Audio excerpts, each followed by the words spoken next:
Hello and welcome, everyone, to the Untranslatable Podcast. We are here recording episode 21, our second ever On the Road Again segment, coming to you from the Dickes Bay, also known as Berlin, Berlin. And we are here with a special guest for the first time ever, my good buddy Jeff. Say hello, Jeff. Hey guys, hey, thanks for inviting me. Happy to be here. Jared, what's going on, man? Hello.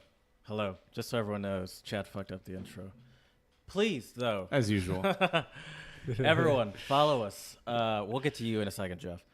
Everyone, follow us on Twitter at Untranslatable1, on Instagram at Untranslatable Podcast.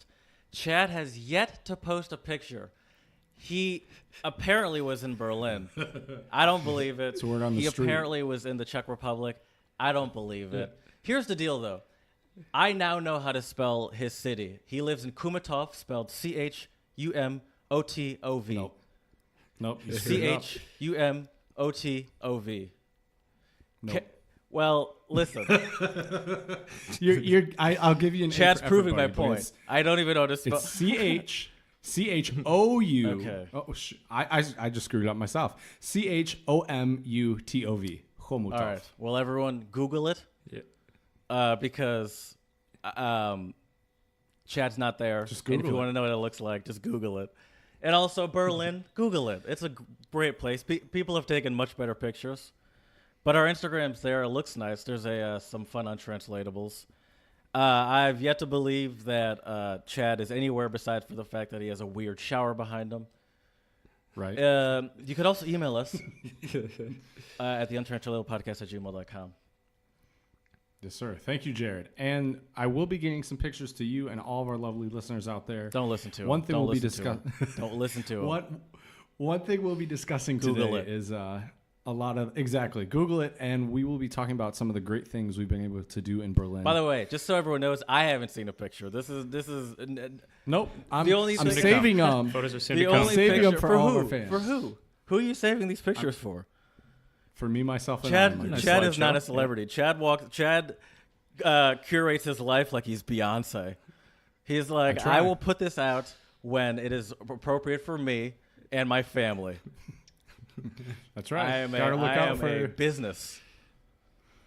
Exactly. You got to look out for your true fans. But yes, as I mentioned in our introduction, we have a wonderful guest today, my good buddy Jeff, who we go back for years. And Jeff, can you give our audience a little just some information? What are you doing here with me in Berlin? What's going on? Absolutely. First of all, I feel honored to be the first guest on the podcast. Is that right? Yes, sir. Is that the first guest ever? Yep. Yes, sir. Creating Awesome. history today. Another great milestone here on episode 21. Yes, sir. Yeah. So Chad and I have known each other for what, maybe over 10 years. Since third or fourth grade. Yeah, That's a long way time longer now. than 10 years.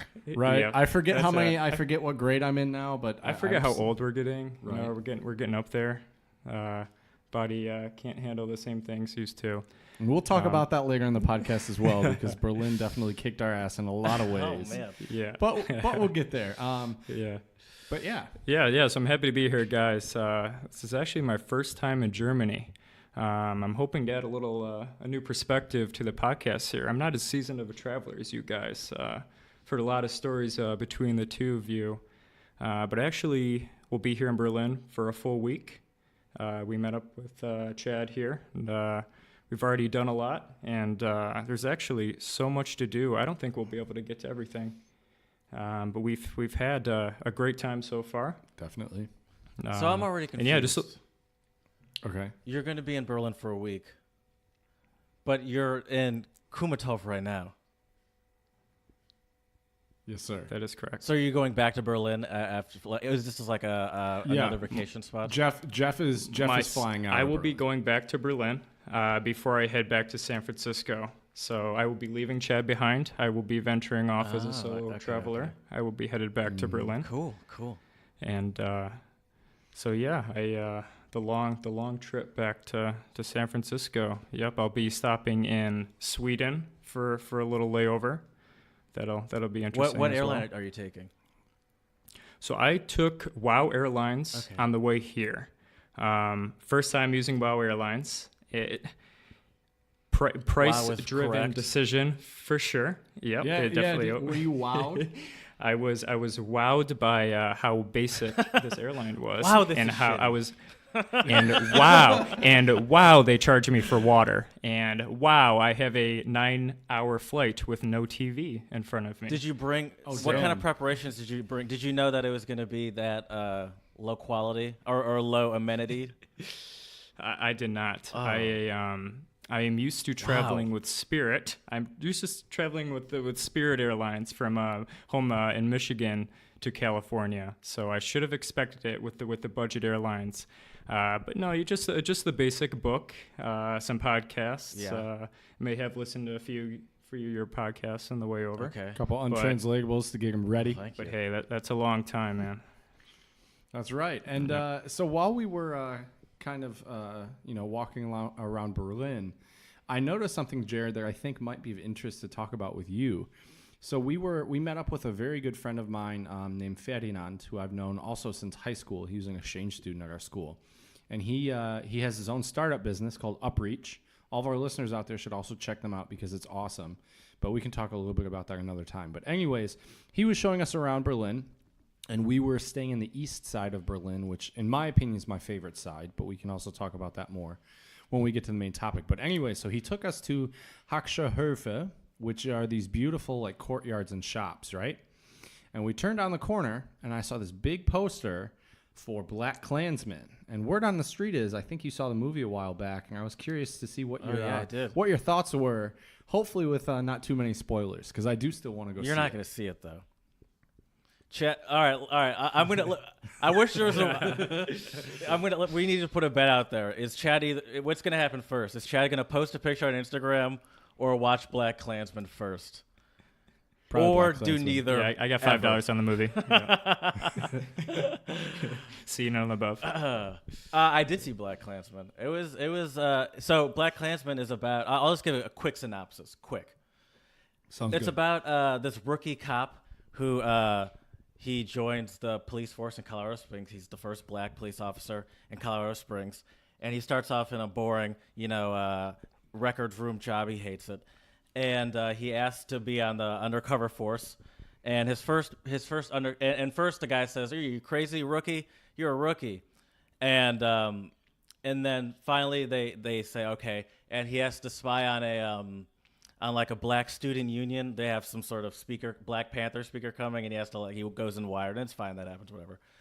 And then after that, he just randomly calls, he's on the undercover team, and he's sitting in that room, and he just randomly decides to call the KKK. He sees in the newspaper, and he gets in with the KKK at the, and he has someone else go undercover for him. That's a white dude on the undercover team as the guy that he's talking, but he does all the talking on the phone, and he talks to like the people in his chapter. He talks to David Duke, like they become buddies. Oh, wow. And David Duke is played by Topher Grace, the dude from That 70s Show. It's pretty fun. That's a pretty funny character. That's awesome. Okay, nice. So, all right, I won't give you more than that. I'll leave it at that. But I have some Okay. comments on it. I've had a lot of time to think about this. And first of all, what I really liked about it is that it did a great job of showing like the big picture issues with like racism. So it had great comparisons between like what black power means and like what white power means. And then there are like great. Could you kind of describe that a little bit? What do those two different terms mean? Well, jeez. I know that. Okay, sorry if I just opened up a can of worms for you, Jared. But I feel like our audience I'll might be explain curious how they to- did it in the movie. Yeah. So there would be these, Okay. they'd have these Black Student Union speeches where they'd have different sort of older activists in the community come and speak and sort of empower students to go, like, stay in school, and how the white people are actively trying to like keep them down, that kind of stuff, and how you have to kind of persist in spite of racism, because all that stuff. And they're talking about how all these, and there's another one where they were talking about how there was one guy talking about how this is gonna get sad. There's this Taking a one turn here. activist guy. He was talking in this quiet room filled with like all these black people. He was talking about how this one mentally challenged kid got accused of rape, and they like hung him and burned him and shit. And he didn't do it. Goddamn, no kidding. And at the same time, the they were cutting back and forth between this quiet room where he was explaining this terrible story and how nothing happened and all that stuff, and then there would be cuts between that and then the the Klansmen preparing for they were preparing to bomb someone's house. So, oh jeez. So and like they were in this room preparing, and they were like yelling white power and all that stuff, and so they had very kind of good, and there were less graphic comparisons. That was kind of one of the more graphic ones, obviously, but there were comparisons like that. But I'll say this: so I like the big picture stuff. It was great, and it was a very good message. It was definitely a message, but I thought it was done very well, and I thought the movie, like the story, which is based off of a true story. This happened apparently. I thought it was a good story. It was a compelling story, the idea of him going undercover like that. However, there was the black guy that was on the phone, and then there was the actual police officer that did all the talking. I can tell you their names. Adam Driver was the dude that played the white dude, who also happened to be Jewish, so you had to add that in there. Mm-hmm. But then the other dude, Ron Stallworth, who was the main guy, that was the actual guy he used his real name, was John David Washington. He's Denzel Washington's son. Really? I didn't know that. Okay. And nice. So they had this whole scene. It was like this whole black and white bonding scene where the Ron Stallworth, the Denzel Washington's son, was explaining to the other guy, Adam Driver, that you have to get the language, the lingo down. We have to talk the same. So they were practicing, and they were like, he was saying something and he was reciting it, and I was like, oh, look at this, black people and white people can be friends. How adorable. And then the movie went on, and there was no effort to adjust either of their voices. They both just talked normally. No. I was actually going to ask you about that. So they didn't seem like they tried at all. And I was like, what are you doing? There was no effort to it. And I was like, you guys spent all that time bonding and shit and making it, and there was no, and I was like, these people, and there was these moments where the people would be like the people that, like the KKK people, who sometimes they would look at them and be like, wait a second, huh? And they're like, nah. I was like, what is this, a cartoon? And I was like, You're not even trying. And that blew my mind, how little they were trying. And then there was another one where, so this movie took place in the 70s? Let me check. Sounds right, yeah. Based on their outfits and stuff, I would guess the 70s. Man, I wish I could have this answer quicker. But I want to get it right, because that's totally fine. I feel like that's a huge plot hole though in a movie that you have to address the fact that they're not. They spend the time, or at least cut that scene out in the beginning of the movie where they're trying to talk to each other. I know, and I was like, it was shocking. And then so the movie took place in the 70s, but hearing them use the 70s lingo, it felt so for a second I thought, is this a joke? I was laughing in the theater at some of it, and I was like, oh, no one else is laughing here. But I'll give you an example. So when he was sneaking into the Black Panther, not Black Panther, it wasn't a Black Panther, the Black Student Union meeting situation, he was trying to talk to people at the entrance, and he's like, right on, soul brother. Oh, hey there. And he's like, hey, soul brother. And it sounded like that, and I was like, is he joking? And I was like, is this supposed to be him accentuating that he doesn't fit in? But she was like, yeah, right on. She's like, yeah, me and my soul sisters are going to go inside. And it's like, it was like, this is the worst 70s accent I've ever heard. And I was like, I wasn't around. Maybe you guys sounded like that. But some of that stuff kind of really annoyed me. But once again, the big picture was great. And I would actually see it again. I thought it was good. So when you come visit me, we're going to go see Black Klansman is what you're saying. Yeah, right. Right. The Czech Republic. But before I post an Instagram picture, So that's my review. I'll give it a 8.5 out of 10 stars. Nah, 8. Oh, all right. That's very good. So an 8 out of 10 on the Jared scale. Good to know, Jared. Yeah. Very nice. But I would recommend seeing Very it nice. because people, I think also that's stuff that people need to see. Some of it was a little heavy-handed with the racism, but I think some fucking people could handle some heavy-handedness. Yeah, I said it. They need it. They need it. Oh, yeah. You could say it again for all the people in the back, my friend. I'm not going for sure. to. I feel like, Fair enough. yeah, it was good though. I enjoyed it. That sounds awesome, man. I'm glad you enjoyed it. Sorry, one more thing. And I went to a movie theater, just a random movie theater that I'd never been to, and the tickets were pretty cheap. It was like $10, and it happened to be full on recliners, electric recliners. And I looked at it and I was like, oh shit, and it was great. Seems like you were more comfortable in the movie theater than Jeff was on the plane to Berlin. Yeah. So yeah. the real important question was there a bar at this theater? Although the stuff probably cost about the same. Yeah. I'll have a small popcorn. Okay, that'll be $12. Oh, my sister's calling me. Uh-oh. Sorry, my sister's I'm usually calling the me. one with the I know. notifications. I just straight up hung up on my sister. And today's, by the way, today's happens to be my birthday, and I just straight up hung up on my sister. Shit. Happy birthday, That was man. funny. I didn't Happy realize birthday. that. Maybe I should special birthday maybe I should text edition her. and on the Listen road to again. episode 21 of the Untranslatable Yes. Podcast. It'll Yes, all make sir. sense. You'll be cracking Speaking up. of untranslatables, Jared, do you happen to know what time it is? I happen to. Yeah. Oh, my sister messed up my soundboard. Oh, we are pros at this, Jared. Absolute pros. There we go. There we go. Blame my So sister. to all of our right. It's easier. So for exactly, everybody needs a scapegoat, right? But yeah, so as we've discussed a little bit in the beginning of the episode, we are on the road again in Berlin, and we were hoping to bring all of our listeners out there some Berlin untranslatables. So when you go to visit, you can try to be cool with all the true Berliners you'll be meeting. So do you have a couple, Jared? Jeff, do you have any language abilities?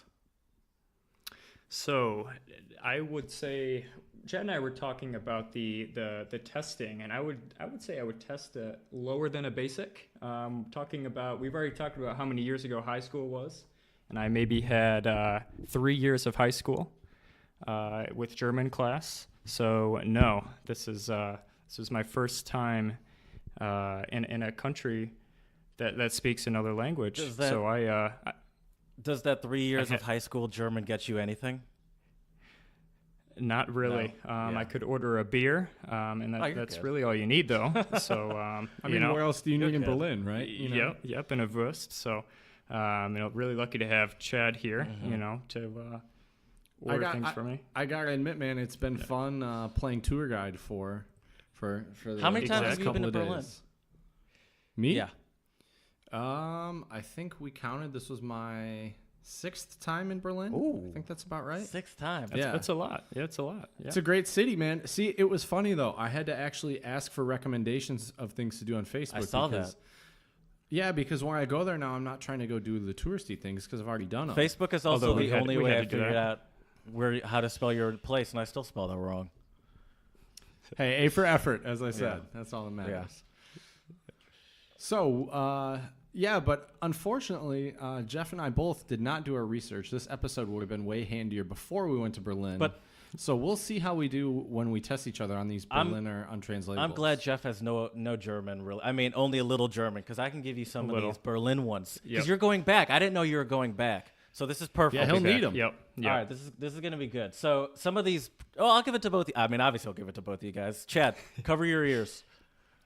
The first one, these are Berlin slang, apparently. I mean, I've never been to Berlin. Chad would know. Apparently, he's a professional. The first one is Elki. Elki. Is that a drink? Little less specific. He's not far off. little though. less Okay. specific. Is that a less specific than a drink? I think a drink is pretty broad. Okay, then I'll give it to you. It's alcohol. Oh, okay. Yep. There we go. Or alcoholic. Well, exactly. I was going to Okay. say Right. it can mean both. Like you could say, "Ich bin kein Alki," and that would be I'm not an alcoholic. Now this one, I wonder if Chad knows. I know you. Okay. You probably won't know it, but I wonder if Chad knows this. It's Atze. A-T-Z-E. Atze.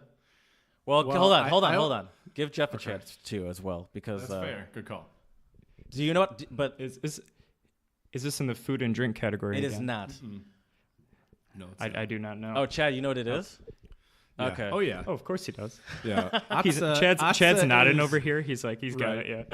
Yeah. I only know this because I've also prepared some Berliner Untranslatables, so it's kind of an unfair advantage. I will admit to our listeners out there, I did not know this until I did my 3 months of research beforehand. Okay. So, Atze is like brother. So would it be similar to like a oida?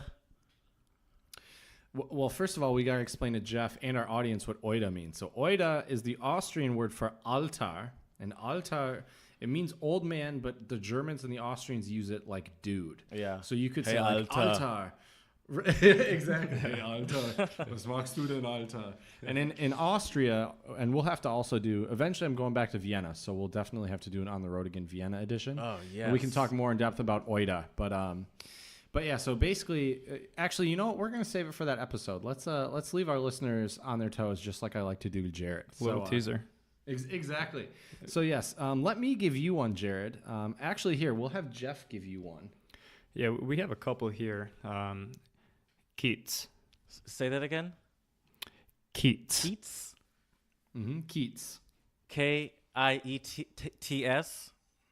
No, Kiez. Oh, Keats. Okay. Oh God, I have no idea. Give us some guesses. We Keats. want you to. One guess. Is it kiss? Kuss? Nope. Okay. Nope. Not Kuss. Unfortunately. Cat? Katze? Nope. Keats. Let me, since you did such a great job a few episodes ago of giving me all these examples to help me out, let me help my Atze out here.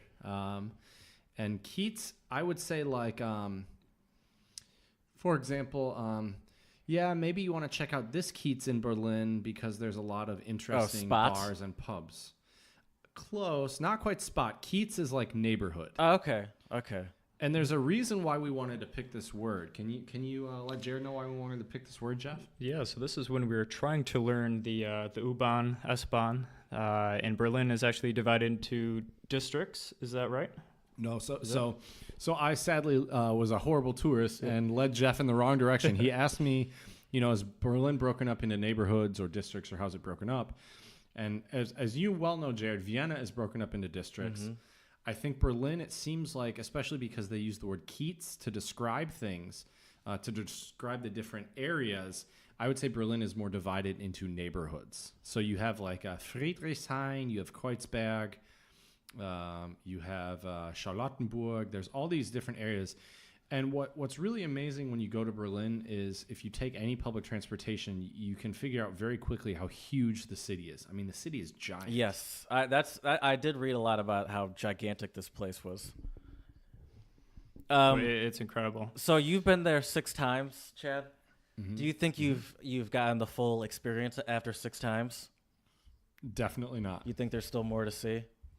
That's the crazy thing about Berlin, man. There's always more to see. Wow.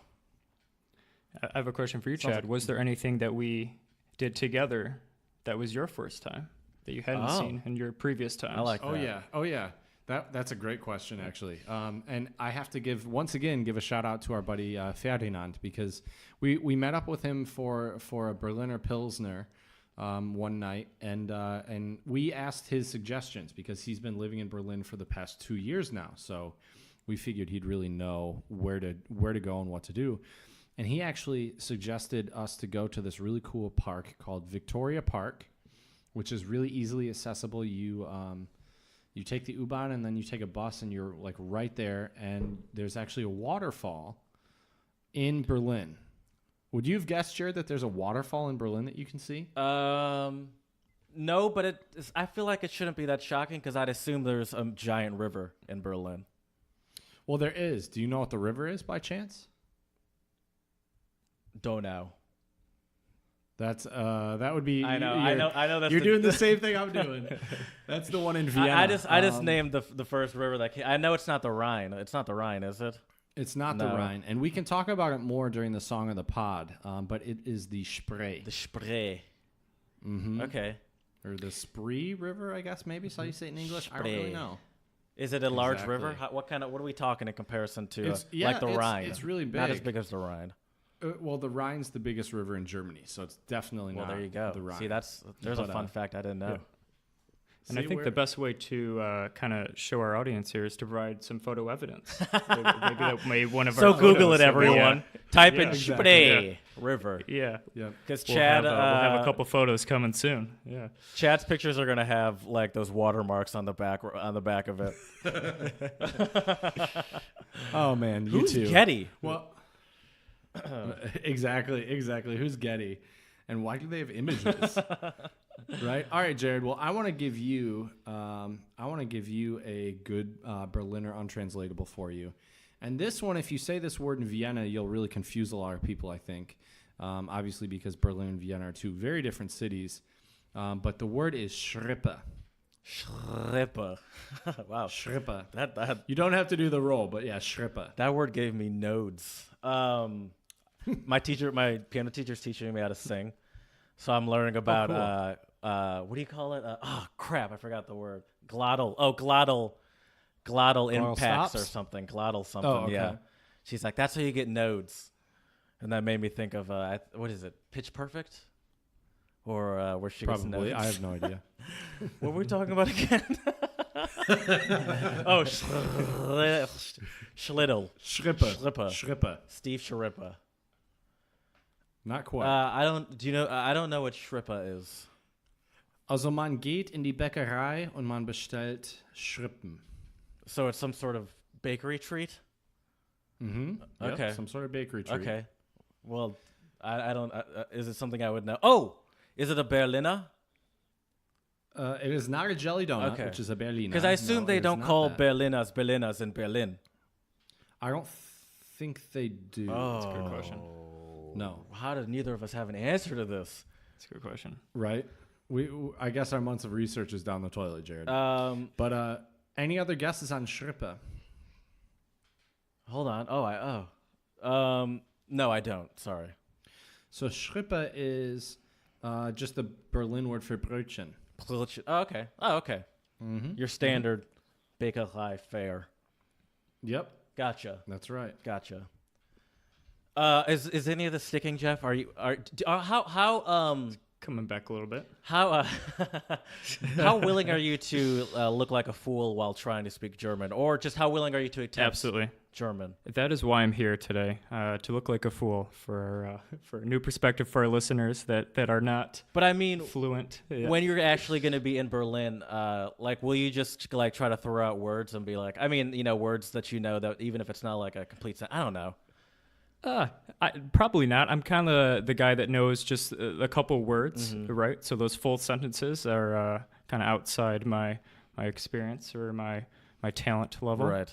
Right. But it's definitely a little uncomfortable. So I'm lucky that there's a lot of English speakers there. Yeah, for sure. For sure. Yeah.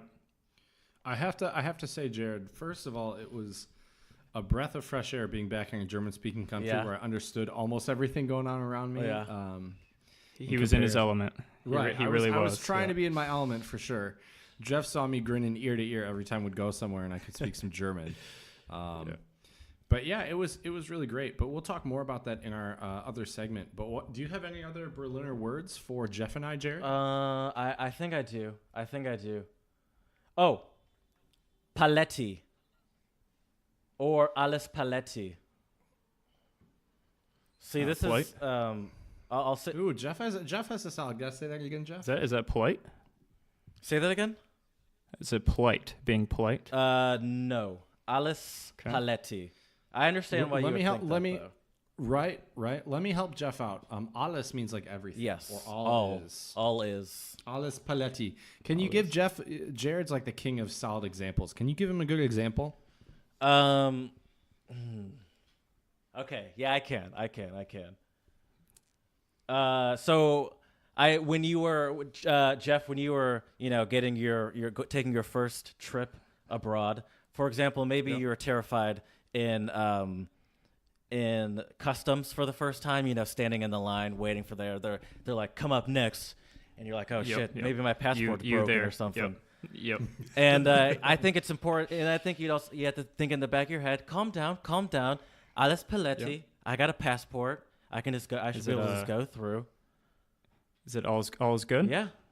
All's good in the I'll hood. give you a Yeah, there we go. I was waiting for the ham But horn. it is, She's yeah. waiting for it. We actually had a untranslatable similar to this a while ago. It was alles im Butter, which is they say in a different part of Germany, I guess, which is essentially the same thing as alles Paletti.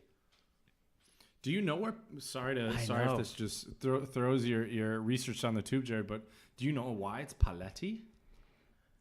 I don't. See, I believe. See, now I'm gonna. Usually, I have a good explanation, but I don't. Paletti. I believe it's. Because it has to come from something. I know. I mean, it didn't Oh, my just God. come from thin air. Also, I think, Jared, Alles in Butter was actually our first ever episode. Was it really? Wow. Yeah, I think so. Throwback. Right. Just 20 episodes ago. I don't know what Paletti means. Google it like you're going to Google Kumatov. There you go. CHOU. I don't know how to spell it. Nope. CHOMUTOV. Komutov. Oh man. All right. Well, Jeff, I think wants to hit you with got another here. another Berliner untranslatable for you. It's got a umlaut in it. Späti. Oh, I do know what that is. Because I was going to ask you if you went to any. We did. And actually, Well, Go ahead. say it and give myself a ham horn. So Späti is almost like I'd say the best comparison is like a 7-Eleven. They vary in niceness. However, they also sell beers and alcohol, and you can go in there and kind of it's a great pregame spot or a great going in between two clubs or something. Stop at a Späti to get a chill beer, bro. Granted, I looked right. it up. That's how I know. But did you guys go to any Spätis? we did. We had actually. Yes. We had a couple Spätis right by our hotel, so it was perfect. Okay. Mm-hmm. And Jeff, can you tell Jared what kind of beers we've had? Because I'm curious to see if Jared's ever tried these before. Well, I can't tell you the names, but I can tell you what we drank it out of, and it was a plastic bottle, a screw cap plastic bottle that we showed up like true Americans at the party. But a lot of the Spätis, that was all they had, and we were very surprised. So we kind of had to. It was very last minute. We were running to the pregame, and that's all we could find. Is this your? And what is the? Go ahead. Yeah, what's that called again, Chad? What's the brand? Well, okay, so sadly, sorry, I set Jeff up here for failure. So we went to a Lidl to get beer for the pregame because our buddy asked us to grab some beer for the pregame. Is this Ferdinando? Ferdinand? Ferdinand, yes. Hans Ferdinand. So we went to Lidl, which is not a Späti. The Spätis are the places like by the U-Bahn where we went and we would just grab Lidl all is those like a little grocery outdoor store, ones. isn't it? Exactly. And they actually have Lidl in the Czech Republic. They have like a couple in my town. But yeah, so when we went to the Späti, we got Augustiner Helles, which I felt a little bit like a hypocrite because I was in Berlin showing Jeff Berlin, and then we get some Munich beer. But, you know. I mean, it doesn't matter. In my opinion, right. In my opinion, too, Augustiner Helles is one of the tastiest German beers ever. It's just smooth. Jeff, is this your first time drinking in the streets legally? It is. I believe so. It's a good feeling, isn't it? It's a good feeling, and that is actually the first thing that my cab driver told me. It is. He let me know the important rules. Yes. It really makes you question what is freedom, you know? Like, what is America doing? Although I will say this, to be fair, I do see a lot more people throwing up in the streets in Europe than I do in America. That's because you have to pay for toilets in Europe, man. Oh, You that's a gotta good run in point. and- That is a good and point. put your euro in before you gotta run. That's to a good the point. toilet. I You're just not gonna imagine have like time. standing in front of the toilet or like the machine sweating and like, Exactly. Do you have any So, more yeah, but yeah. untranslatables for us, or are we gonna keep this train going? Yeah. Oh, we're keeping this train going. I just want to add a couple other things about the Späti. So we also were talking about Spätis for when we were talking to Ferdinand and also his friend Marius, where he asked us if we had been to the Späti, and he was like, "Yeah, like that's something you have to do in Berlin." So yeah, and they're great, but I have to admit, like any place, it's a lot more expensive to get your brews at the Späti than if you do go to a Lidl. Right. But you have, But it's at still least cheaper from what than we like a saw- bar or a club, I would assume. Oh, without a doubt, yeah. And that would be my next question. Yeah, if you were going to provide beer for the party, a Späti would probably not be the best option. Oh, interesting. You would not be able to carry 24 beers from the Späti, correct? Right. So you can't buy like a case of beers. You'd have to buy like 24 cans or bottles or something. Yeah. Well, I saw them. They had cases, but none of them were in the coolers. So, if you like taking warm beer to your parties, then yeah, nobody likes that guy. Right. All right, Jared. So I got one that you should be able to. By the get. way, have you? How annoying is it to go to a party and like go to grab a beer and it's room temperature and it's like, oh damn it, oh god, it's the worst. That's like it's the worst. I'm getting That's angry. when I leave the party.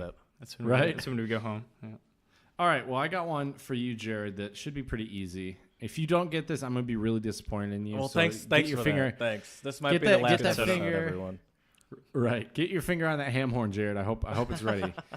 No, I'm not. So the word. Go ahead. The word is ich. Oh yeah. Okay. Ich is how in Berlin they would say ich, which is I. Mm-hmm. I'll give myself one for that because that's simple. All right. If I don't know that, then I need to take back any sort of polyglotism that I'm fighting for. Okay, well let me give you another one that's also just it's more of a not necessarily a Berliner like vocabulary word, but more just pronunciation. Do you know what Guten Tag is? Well, Guten Tag. I know Tag is probably how they would say Tag. Yep. Guten. Every? I don't know. Just Guten Tag. Oh, that makes a lot more sense. Mm-hmm. Yeah. Mm-hmm. Do they actually say it like that? Yeah. Oh yeah, I've heard people say that before. Yeah. Can I say Guten Tag like someone from Dusseldorf? You can if you want to be that guy. I'm just kidding. You can definitely say that. I would say what's interesting about Berlin is I think not only is the pronunciation different, but I think just like because it's such a big city, I think people just have a whole different like kind of way they go about speaking the language and using the language. Mm-hmm. I think Berliners tend to be like, to me, Berliners are very direct. And then if you go to Vienna, they're like super polite and it's very indirect, you know? So have you noticed that a lot of directness? I would say so. I was, because I saw you nodding your head there. Yep. We've kind of experienced a little bit of that. And then, that's something that's interesting for me is just the difference between the two cities, or just, any city. In Germany, kind of the difference of the dialogue, difference of the, of how formal you need to be. And I think we had a pretty good experience with that. What do you what do you consider what do you consider directness? How do you experience that? Well, there was spreekst Sie English or spreekst du. Right, and that's kind of like a very subtle difference there. And Chad was kind of explaining to me. Chad, the Berlin veteran, was explaining that that's more of informal. The du, spreekst du, rather than the spreekst Sie. Oh, so if you were to like do someone, they'd be offended. Well, I don't know if Jeff knows what duzen means. So if you use du with someone in Berlin, I think that's the weird thing about Berlin is.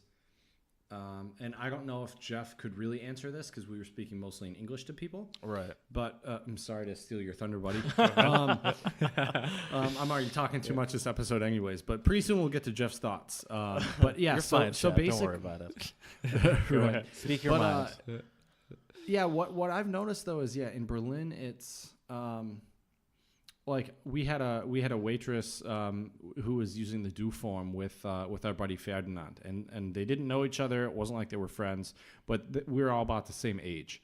Whereas I think in Vienna or maybe other cities, Munich, I'm not as sure if that would happen.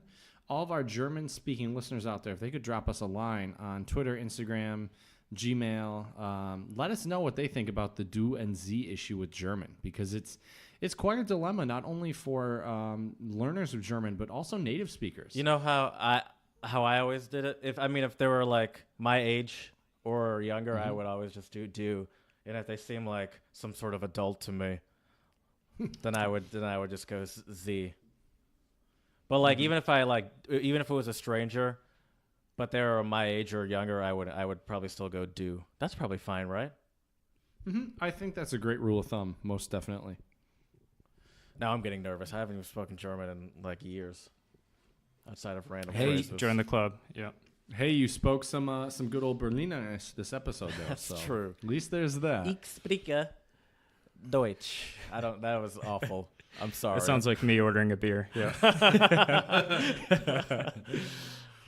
Exactly. But yeah, so let's get into it and get into our main topic. I'm really curious to hear what some of Jeff's impressions are on Berlin. Kind of you can give us, if you could give us like a little recap of some of the things we did. I have a quick question. Okay. Why did you choose Berlin? Or how did you choose Berlin? Great question. So I think I've always wanted to visit Germany. And I think that maybe just the location with Chad here in Hummelthof, kind of close to the border here, is always somewhere I wanted to go. And actually, with the flights, I could talk about a story how I really wanted to go, but in reality, it was a price-driven decision. Right. It was actually cheaper to fly into Berlin opposed to Prague. And I was actually getting pretty nervous. Chad and I were trying to plan this trip for a while, and prices were going up. I was actually using one of those price tracking apps. Oh my God. I don't want to talk bad about those, but I had a lot of confidence. They told me to keep waiting, and then it was $1,600, and I really thought I wasn't going to be able to make it happen. So what I ended up doing is getting 2 one-way tickets. Okay. So I did a one-way ticket from San Francisco into Iceland, actually, and that's through the WOW Airlines, and then from Iceland straight to Berlin. And then Chad was actually able to meet up with me probably within an hour after I got to the hotel. I was able to take a quick little nap, and then Chad joined in. How far away is Berlin from Prague? Well, Berlin to Prague is only about a 4.5-hour bus ride, which isn't too bad. Yeah, well, they give you champagne on those buses too, don't they? Sadly not. They did offer coffee and hot cocoa though, which Did I they guess really? is better than nothing. Oh my gosh. And they have free Wi-Fi, so I was content. I was listening to my Spotify. I had my seed on. I feel like had a long seed playlist going. I feel like these days on like a Greyhound, you're lucky if you don't accidentally get pricked by like a rogue hypodermic needle or something like that. Oh, for sure. Well, that's another big difference. The bus still has all public four of its transportation. wheels. I mean, what are you complaining about? Yeah, $400. what else do you need? Please. Is that the WOW Airlines So equivalent? here's the crazy thing is the bus. So I took a bus from my town in Hummelthof to Berlin, and I had to get up at 7:15. Well, my bus left at 7:15. And here's the crazy thing. So I'm really close to Germany, right? Mm-hmm. But the way the bus system is set up, I have to go down to Prague, which is an hour and 45-minute bus ride, then go back up to Berlin. Because you're which like in is a 4.5 smaller hour city, bus so ride. there's no direct. Exactly. Right. And I thought about taking a train, and it was like double the price. Yeah. So, I'm a budget traveler, Jared. Jeff knows now, too. And the buses Well, I aren't think that bad, apparently. They're really good. I mean, this sounds like. I mean, you were telling me about the one from the airport was like €5, and Yep. the woman was massaging your feet during the trip as well, or something like that. It's crazy. I don't know what the heck I was telling you, but it's not quite what went down. So- The chilled champagne. Right? So, I mean, even though it was like a budget-driven decision, you can't go wrong with Berlin. Berlin's one of the greatest cities in Germany, right? Exactly. And I would say, unlike any city I've ever been to, in my past, I've been to London, I've been to Dublin, I've been to Edinburgh, and Berlin is unlike anything I've ever experienced. Okay. See, Chad had told me that you've never been to Europe before when I asked him. I was mistaken. I meant That's never been to incorrect. Germany. Chad. What can I say? I've just been blowing it. What can I say? Yeah. Well, But that again, really all right, those well, I have cities to are- delete 45% of my quest. No, I'm kidding. This is ruined. Well, all those other cities, spoke English. So Right. I think being at Berlin was something completely new for me. When'd you go to London and Ireland and those ones? So that was back on a study abroad trip back in, it was back in college at Oh, Michigan so that was State. okay. So Oh, that's cool. Yep. What Absolutely. was the program? Our packaging. Packaging? So shout out to all the packaging engineers out there. You can get a study abroad in packaging engineering? That is correct. Wow. Yeah. Yep. And that was quite a trip. And by the way, I just happened to be reading this article. This is such a tangent. Yeah. So you do packaging engineering stuff now? Correct. Have you heard of ECS tuning? I do not. Oh, this is this large car part company, and they're in the news for terrible customer service and like terrible packaging, and they're just delivering like fragile car parts and just normal boxes, and stuff is breaking, and then they're not able to return it, and customer service is like laughing on the line, like, oh, that happened again.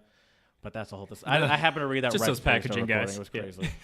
But you should talk to your packaging buddies about that around the water cooler sometime. That one's on me. You just say you found that one on your own. Yeah. Man, this Jeff guy's great. Yeah. Okay, so what kind of preparation did you do beforehand on places you'd visit while here? Well, I think I did the typical tourist search. So I did the Yelp top Berlin places to visit. Okay. And that's something that Chad and I had kind of talked about. And it really was pretty last minute, the trip. I didn't have too much time to look into it. But I knew I wanted to hit all of the touristy stuff. Chad was able to get a great location. Can you kind of talk about where our location was? Yeah. I mean, that was... Yeah, so Jeff and I were looking at hotels on Booking.com, which is usually the site I use. Chad's not paid by them, but I am. But Jared is. That's actually how Jared pays for his apartment. And Hey, everything else. he made $25 off me. That's true. I used his code. Chad his might reference not code. post pictures about Kumatov, but I'll be posting my new Ferrari soon. It's specially ordered, so it takes a couple months. And it says Booking.com on the side. Yeah, It's the big wrapped graphic. in Booking.com logos and shit. Oh my god, that'd be great. Hey, they'd be selling advertising. Oh my That'd god. be so funny. Oh my god, that's great. But yeah, so anyways, we were on Booking.com trying to find some places, and I knew of a couple good U-Bahn stops, and this place was right next to the U-Bahn. I mean, literally not even a minute walk, and you were on the U-Bahn ready to go. So we stayed on Warschauer Platz, which is like Warsaw Square, I guess, in English. And there's like quite a few really cool bars there, some really nice restaurants. Of course, we had to have some good currywurst. Jared knows very, very well. That's my favorite. Zerleka. That's right. Yeah. What other stuff did we have, Jeff? We had currywurst. What was the casa wurst? Wait, hold on. The queso Yeah, yeah, okay. Oh, What was on the top 5 list of places to visit on the Yelp list? I don't want to go past that. Okay.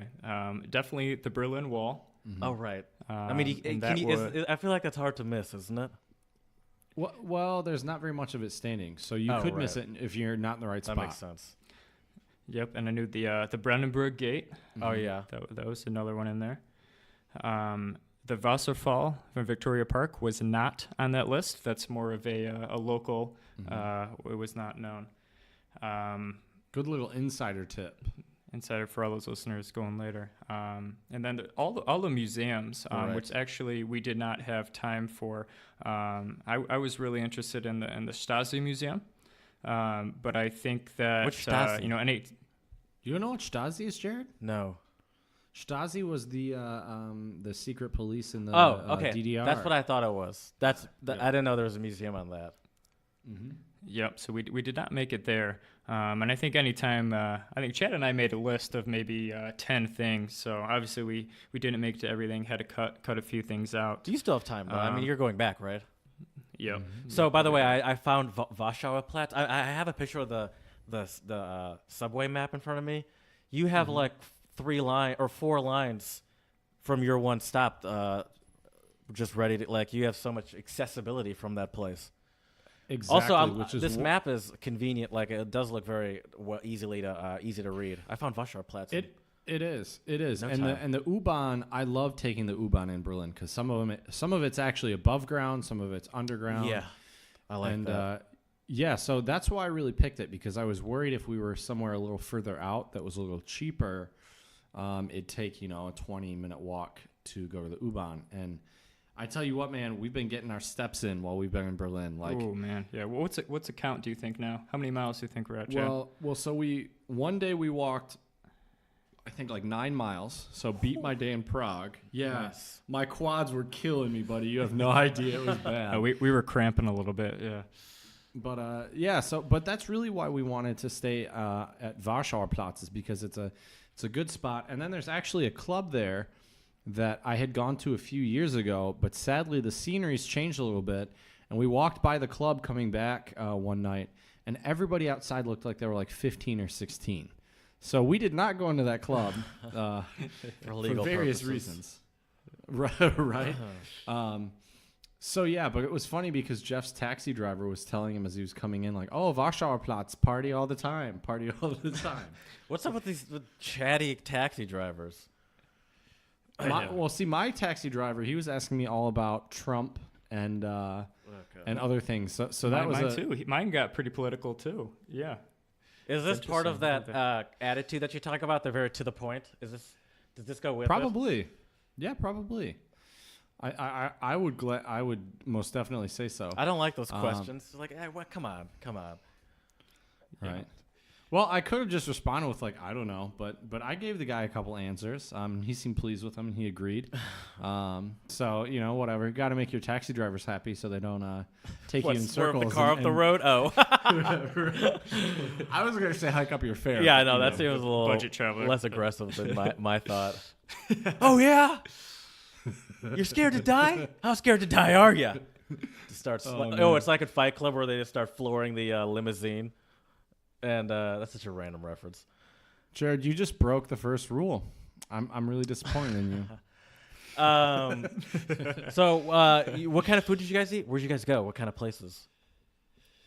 Well, we tried a lot of the street food. There was Crunchies? actually Drunchies for sure. We could have done an episode probably based on Berliner Drunchies. Oh, absolutely. Do they have lot special there. stuff that you couldn't find in other parts of Germany? Well, what was the Käsewurst? I'm really interested to hear about that. Okay, again. so this was delicious, by the way. So this was a special situation. So and this wouldn't necessarily fall under the category of Drunchies, but so basically we went to the Memorial Church, which is right downtown in Berlin Mitte. I think it's in Berlin Mitte. It's by the Kudamm, which is the main shopping street there. And they actually had like a little Bavarian, like Austrian market there, man. So they had Stiegel beer, which is Austrian beer. It's from Salzburg. So we had one of those, a fresh one from the tap. And then we also had some Käsekreiner. Mm-hmm. Did you ever try Käsekreiner when you were in Vienna, Jared? Yeah, I know. Yeah, I have. I'm not a huge fan. It would never be my go-to, but I'm familiar with it. Yeah, it's like essentially a sausage filled with cheese. Yes, sir. Yeah, mm-hmm. All the good stuff. So we had that. We also had some potato pancakes. Those were really good. You can never go wrong with that. Fresh. Right. What was it dipped or topped with?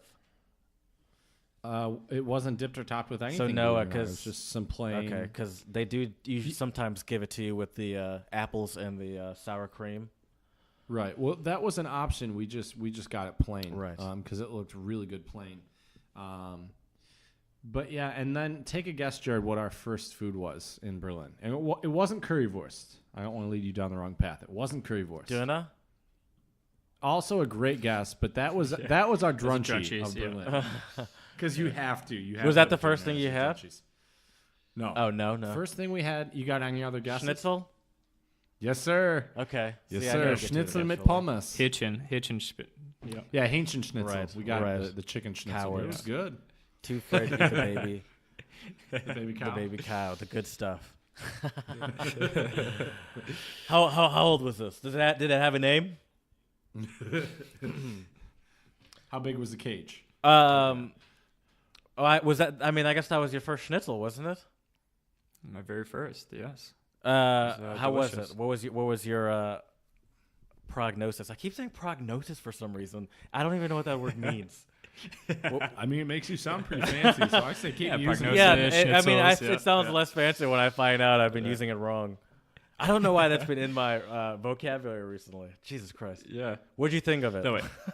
I thought it was delicious. It was kind of American in a way. You know, I think Americans love their fried food. Right. And I think it just came on some French fries and fritta. Is that fries? Hummus, yeah. Pommes? What is frites. fritta? What is fritta? All right, that's completely wrong then. Well, fritten, I mean, you can probably say fritten for fries, can't you, or Jared, or is that something different? I don't know why I think was thinking that. other places might say that, but the full word for French fries is pommes frites. But I think some other I've never really heard people say that in Germany, but they're probably maybe like, I don't know, where they speak Flemish or something, maybe they'll say fleet there. But I've never really. Did heard I just it in make up Germany, some but my I'm own not a slang? professional. Yeah. Apparently, in parts of Western Germany, you can use fritten, and I've been quite a few places in West Germany, so that's probably where I've heard it. Germany is definitely a great place for someone that wants to travel, yet is not adventurous with food. Granted, so is England for that matter. The fish and chips, yeah. Yeah, I mean fish. Yeah, apparently from what I've heard. So you studied abroad in London, England, or maybe not London, Correct. but in England. London. Oh, Yep, okay. it was based in London. Yep, and we traveled to Dublin and then Edinburgh. So from what I've heard, I've only been to London a couple times, but apparently all fish and chips is garbage. It's just tourist trap. It's a little definitely overrated. But hey, like you said, it's the safe American Right. choice. You know, I've had it. if you're by the not way. looking at. I mean, it's like, yeah, I mean, I get it. You can't really go wrong. Yeah. No, it's all right, but you know, It's a kind of little like overrated. schnitzel. You can't really go wrong. You with know what? It's schnitzel. also similar to I was telling you that you were saying that you don't like seafood, and I was telling you that I bet you'd be okay with fried catfish, because they just fried the shit out of it, and it's simple. Mm-hmm. So you don't like seafood? Not really. You got to come visit me in San Francisco. We'll show you some real seafood. Oh, I bet. Yeah. Chad keeps that on the DL. Apparently, no one knew that he detested seafood. What can I say? Yeah. Well, now everyone knows, Jared. The cat's out of the bag. Millions of people out there know. That's right. So what kind of place did you guys stay at? You guys stayed near Warschauer. Warschauer Platz. Warschauer Platz. What was the accommodation? The accommodation was good, although it was really weird. I don't know what it was, but the water in either our shower or the bathroom just smelled awful. I think it was the shower drain, but it was not good. It was it was technically a hostel, but they did kind of have the separate private rooms. Chad and I got a twin room, but something about that water, man, it kind of ruined it for us. It made it hard to. Was it also from the sink that you brush your teeth in? I mean, the water from the sink seemed fine, but it was either the shower drain or the toilet. That makes it a little better. Yeah. Mm-hmm. Do you want to shout them out, put them on blast? Nah, we won't do that, because it was overall it was a pretty good hotel. Overall, Did it come with any food? Breakfast? Nope, had to pay €9 for it, I think, right? Yeah. Okay. Yeah, we did. Are you staying at the same place when you go back? Probably not. You can't. It was kind of close to the airport, so I'm thinking that might be kind of convenient. Are you going to be there by yourself? I will be here by myself. Okay. Yes. Nice. Yeah. So that'll be interesting. But now I feel a little more qualified after spending some time with Chad, right? The veteran tour guide here, kind of. Right. He gave you a. Well, I am a pro tourist according to our test. A tourist, not a traveler. Still salty. I didn't realize you'd been to Berlin so many times. I think I might give you a traveler on Berlin. Ooh, all right. All right. Yeah. What about Vienna? Do I get traveler or tourist?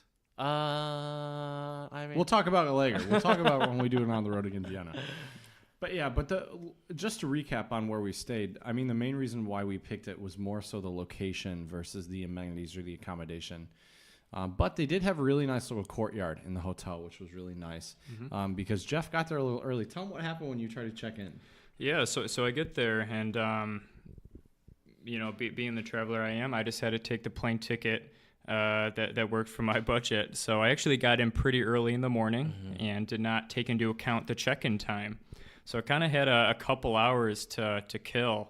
And that was so I think I just hung out in the courtyard there, did a little more reading. Was really hoping I could take a nap, but not the place you want to nap in a hostel. Right, Yeah. right. You're gonna get your stuff taken the first day you're there. It's like, Oh, exactly. welcome to Yep, Berlin, you kind of have baby. to guard it there. Yeah, cradle it. Yeah. Yeah. So you just had to like sit there. Did you just sit there awake waiting? I sat there very patiently. Wow. The guy said he would try to get me in a little early, and he did not. So I actually waited the full time. I think it was 2 to 3 hours actually. 2 to 3 hours. That's not. And it was actually this. terrible. It was the same way in Iceland, actually. So I decided to get the hotel that was right next to the terminal in Iceland. And anyone that's been to Iceland, really not a lot to do there. It's a very beautiful country, but really, really not a lot to do. Everything is very far apart. I think the closest city is maybe 45 minutes, or I think the capital, I should say. And I kind of got there a little early, and I also had to wait it out until the check-in. I mean, the guy wanted to charge me, I think it was like 50% of the total price I paid as an early check-in fee. Jeez. So being the budget traveler, I kind of had to wait that out as well. So also the thing that those budget international flights or airlines do is that sometimes they'll have like super long layovers. Where I guess I don't know if it's more of a perk or a negative, but now I always thought of it kind of as a perk where it's like, yeah, I mean, maybe this is not how you want to do it, but it is cool to just like be able to say, oh yeah, I was in Iceland because you could go around for a bit. But now that I hear that, it's like, well, you can't really go anywhere unless you that it's a hike to go anywhere. But maybe you could also go to like Finland or Norway because there is like a Norway Air that also does cheap international flights. Maybe you can go somewhere else in Norway. I don't know. Well, I'll be flying Norwegian back home to San Francisco, and I'll actually have a layover in Sweden. I think Sweden would be very cool to kind of walk around, but unfortunately, it's only 4 hours. Okay. Compared to my Iceland layover was maybe 16 hours. So it was very long. So you really have to add in the price of that hotel, right, into your total airline price. So what did you do for those 16 hours? Slept, man. I can't sleep on airplanes. I know you guys have talked about this before. Me either. Yeah. I cannot sleep on airplanes. I really took advantage. Did a lot of lounging in the hotel room, kind of just relaxing, preparing myself that's code, for a but, crazy week. This is a family show. Yeah, so it was kind of just hanging out, sleeping. Took some pictures outside and stuff. But yeah, Pictures. Chad. pictures. That What was are actually those, Chad? Do we know what those are? That was actually going to be one of my questions. Are you as a tourist? Well, once again, I thought this was your first time ever in Europe because of some bad intel by my co-host. Some bad intel. some bad prep work. Yeah. Are you a picture taker? Do you like to capture I the am moments? actually. I am. I had this. I brought this nice camera. I think it was no, I shouldn't say nice. What You kind know, of a couple camera? $100. I think it was a Nikon, one of those Amazon. I think it was Amazon Prime Day special a couple years ago. The new Walmart. And it took me about 2 years to finally figure out the settings on it. So I finally was able to figure out some exposure alterations there, and we'll definitely update the guests or the viewers with some guest photos here. Yeah, maybe we Coming can soon. get, Coming soon. Yeah, maybe we could freelance our Instagram out to. To Jeff. That's a good call. That's a very good call. Hey, while you're away. And Jeff, where was your favorite place in Berlin to take pictures, you think? Without a doubt, the Wasserfall. Oh, interesting. and Okay, I think- I thought you would have said East Side Gallery, but I think the Berlin Wall was very cool in that it was very artsy, and Chad was explaining that the art actually changes. They actually pay artists to come in and paint over the existing art there. It's like a rock so in we the actually, Kind of. I got to toss a disclaimer out there because I think some art pieces they do change, and then there are some other ones.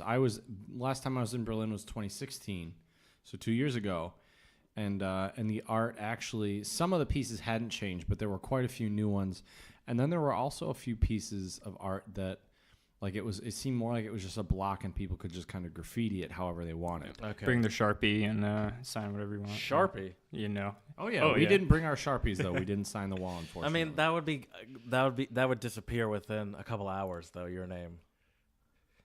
Oh yeah.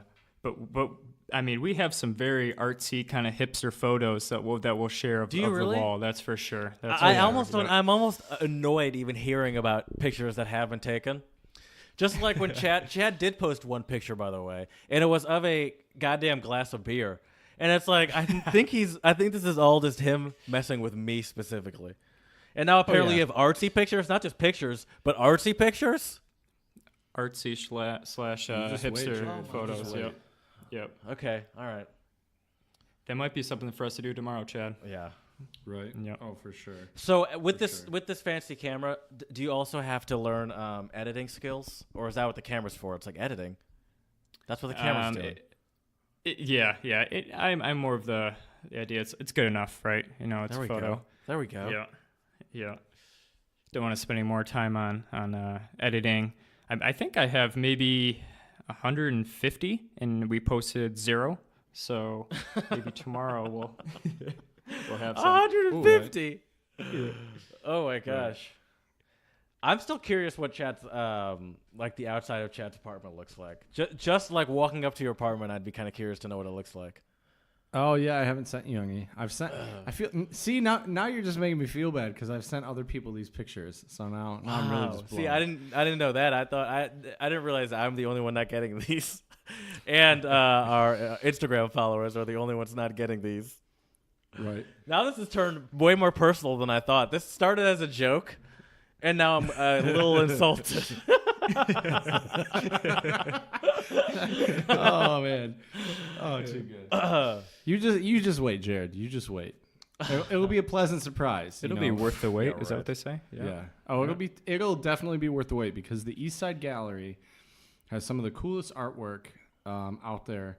I was telling Jeff, like, as we were walking along and kind of looking at all the art, I'm not gonna lie, man, I was getting a little emotional. Like, there was some really deep philosophical stuff about ideas and concepts of freedom, about the world, about all sorts of really philosophical stuff that for me, I feel like when you're just kind of walking down the street and you see this stuff, like, you might not really take it in. But if you're like Jeff was saying, he was taking all those pictures. Mm-hmm. I was trying to take all those mental pictures of all these really cool pieces of art. Chad's going to recreate his own art.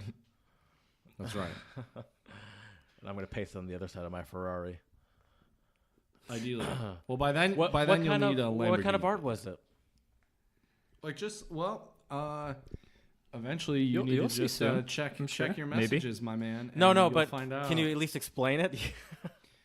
I mean, it's like it's just kind of in terms of like genre, I don't really know. Like maybe like just kind of more modern, contemporary. Are they paintings?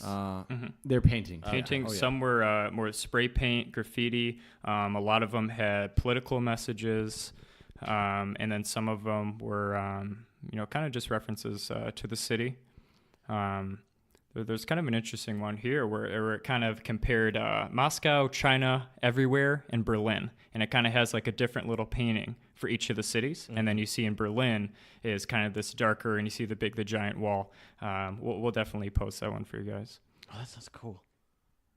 Yep. It's really like, Jared, if you go to Berlin, you have to go to the East Side Gallery. And the nice thing was our hotel was literally a 2-minute walk. Oh, that's awesome. So is Berlin like a very political city? Because you said they asked about Trump. Right. So I'm glad you mentioned that because there's another amazing building we went to that's very significant to German history, which is the German Parliament building. And Jeff, could you kind of describe what that was like for you? Because it was the first time you saw the building. Yeah, it was. Just the size of it was pretty overwhelming, and then it was definitely one of those tourist attractions.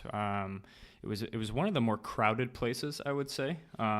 Just the lines, and I think it's just something that everyone wanted to see. And that's the one where you needed to book in advance, correct? Yes. A tour. So yeah, can we? I think we should also mention that for all of our listeners out there interested in going to it's called the Bundestag in German, which is the German Parliament building, and so yeah, so we went to they have this really beautiful glass dome which will take you on the roof of the Parliament building of the Bundestag, and Whoa! I saw a picture of it. That thing's you Googled crazy. it good. Yeah, it's awesome. Yep. It's got that big dome, and I've actually gone up on the dome and on the roof, and you can see so much of Berlin from there. It's such an amazing view. But yeah, so I also, once again, I feel like this whole episode is just outlining all of my failures as a podcaster, as a tour guide. I'm okay with that. I'm okay with that. Okay, well, good. I'm glad you are good. So for the Bundestag, though, you do have to register, and we were it's free to go in, but you have to register, so you have to give like your name, your passport number, and like by appointment. I mean, there were time slots, and I mean, Yep. It was pretty. Yeah, did not expect that. And unfortunately, the closest time slot was like 3 days later, so we had other things to do, so it just wasn't doable. Unfortunately, You didn't go? We went. Well, we didn't go up the dome. We went to the Parliament building to look on the outside. I got but it was all full, So unfortunately, we couldn't. Yeah, just went to the outside, took a couple selfies. There you go. Got to do the was typical nice, tourist yeah. thing, take some selfies. Right. Selfies do make me very uncomfortable. I hope you know now that you've said that when you come visit, all I'm going to be doing is taking selfies with you. Well, at least I know. Maybe those are only pictures.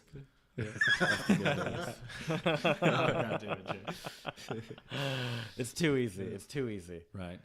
But can we tell you a little story from our experience, Jared? while we were in Berlin. Please.